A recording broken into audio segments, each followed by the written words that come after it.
talked before about having a lot of leaders on your team. How did that group of guys kind of help you bounce back from that loss in Pullman and get through the bye week? Yeah, I think guys, we're back to work with a understanding of where we're at halfway through the season. It is what it is. We're sitting with our record. We've got good leaders that wanted to get back to work. I do think they were smart too in getting healthy. Had some bumps and bruises.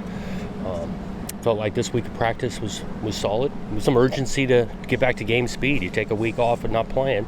Know that we don't want to ease into this one.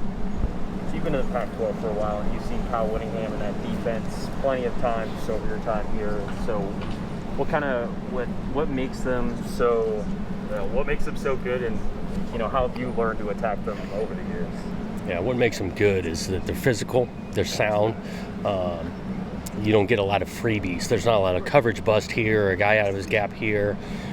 They're just really, really solid. They got some good players that run around, and it's an aggressive style that they know how to play really well.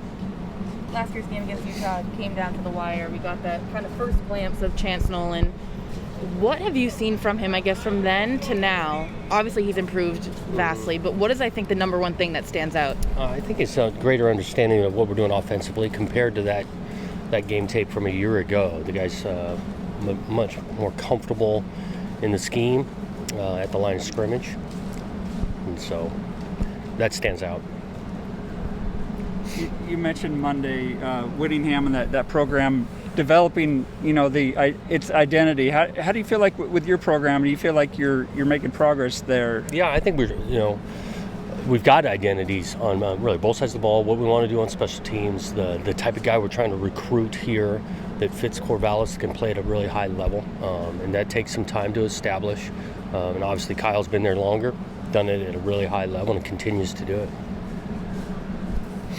This is a battle between two of the top rushing offenses in the Pac-12 in terms of yards per carry. What are some things that you guys do similarly, and what are some things that you guys do differently? I think there are some similarities offensively. They play with some tight ends. We do the same. They run some zone schemes that we run.